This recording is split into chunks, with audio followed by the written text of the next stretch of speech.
Yo mga boss, panibagong umaga na naman. Ay paano? Ay di maglilinis ng bahay ang apo ng inay. Masabi ko sa inyo, basta ako'y nadinis sa amin kahit may online class, ay pagkagising ay hagip agad ang walis tambo.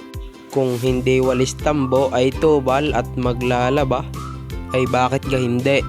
Siya magpaungkot-ungkot pag hindi ang mamayawasang sa atin. Sasabihin ay daig pang pensyonado. Sa kakagaling ga, noong bahay mo lagi ay malinis. Bukod sa maliwalas at mabango, ay hindi nakakahiya sa bisita pag nadatnan. Hindi yung pagpipista at papasko mo lang maiisipang maglinis. Kaya ikaw, maglinis ka na din, pihadong umis ang iyong ina't ama sa iyo. Huwag ka nang magantay ng utos, magkusa ka na agad. Matik may dagdag kang baon. Kahit ikilalaking tao, huwag mong ikahiya kung ikimaalam sa gawaing bahay.